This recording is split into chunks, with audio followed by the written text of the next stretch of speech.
Venga, vamos a hablar de un tema que seguro que ha salido en más de una conversación. Si alguna vez se ha buscado un coche de segunda mano en España, la frase es casi inevitable. Busca uno que sea nacional, que es más seguro.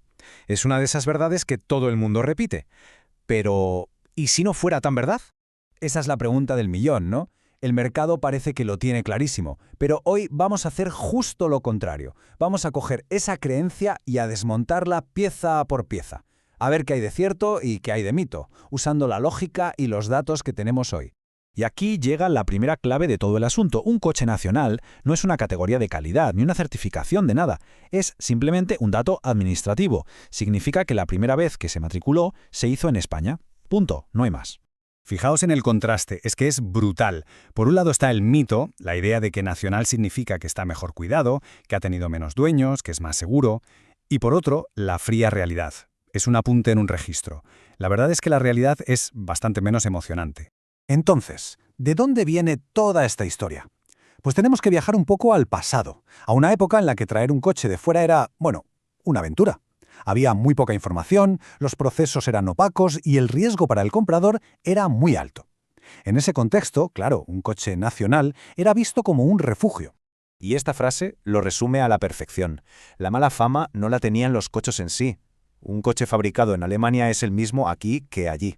El problema era el proceso de importación, que no daba ninguna garantía. El miedo no era el coche, sino a cómo llegaba hasta aquí. Muy bien, entonces, si hemos quedado en que el país de la primera matrícula no es lo importante, ¿qué es lo que sí lo es? ¿En qué hay que fijarse para saber si un coche de segunda mano es de verdad una buena compra? Pues aquí está la lista que de verdad importa. Son 5 pilares. 1. Que tenga un historial de mantenimiento demostrable. 2. Saber cuántos dueños ha tenido y de qué tipo. 3. Que los kilómetros sean coherentes. 4. El estado del chasis y la carrocería. Y 5. El tipo de uso que se le ha dado. Como veis, nada de esto tiene que ver con dónde se matriculó por primera vez. Son datos objetivos. Es que la clave es esta. ¿Se puede confiar en una palabra, nacional?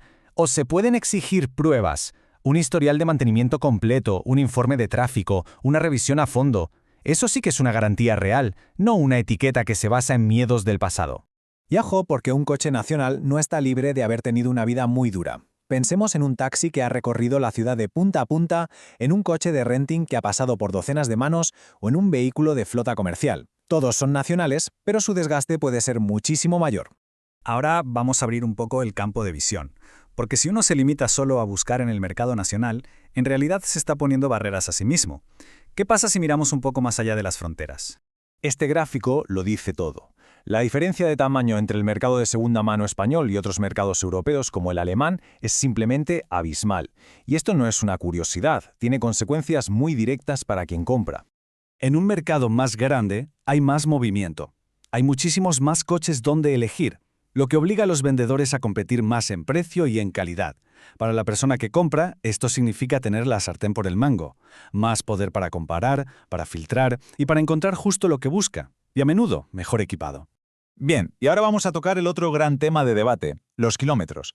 El típico comentario de, claro, es de importación, tendrá muchísimos kilómetros. Bueno, es cierto que las cifras pueden ser más altas, pero la clave no está tanto en el número, sino en la historia que hay detrás. Es que aquí está el kit de la cuestión. No todos los kilómetros son iguales. 100.000 kilómetros por autopista, a velocidad de crucero, con el motor a su temperatura ideal, desgastan mucho menos un coche que 50.000 kilómetros por ciudad, con sus arranques, frenazos y cambios de marcha constantes. El desgaste en ciudad es infinitamente superior. Así que el dato del cuentakilómetros es solo el titular. Lo importante es leer la noticia entera, entender el contexto de cómo se hicieron. Y para eso están el historial del vehículo y una buena inspección mecánica. Y así llegamos al final de este análisis. Al final, todo se reduce a una elección. Seguir comprando con una mentalidad del pasado, basada en etiquetas, o adoptar un enfoque mucho más moderno, basado en datos e información.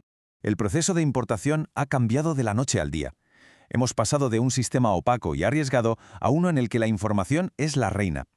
Hoy en día existen herramientas para verificar el historial de un coche en toda Europa, para hacer peritajes a distancia. Los miedos del pasado, con la tecnología actual, se han minimizado muchísimo. Y por tanto, la gran conclusión es esta. La seguridad de la compra ya no depende de la geografía, sino de la metodología. Un proceso de compra sólido, con verificaciones y garantías, es lo que de verdad protege. Da igual si el coche viene de Cuenca o de Múnich. En definitiva, el coche ideal no se define por la palabra nacional, se define por tener un buen historial, un buen mantenimiento, una trazabilidad completa y por comprarlo a través de un proceso que ofrezca garantías. Esos son los verdaderos indicadores de una compra inteligente. Y al final todo se reduce a esto. La etiqueta de coche nacional apela a un miedo antiguo, a un miedo que, como hemos visto, hoy está en gran parte infundado. La alternativa es usar la cabeza, los datos, la lógica. Y la pregunta que queda en el aire es, ¿qué camino tiene más sentido tomar?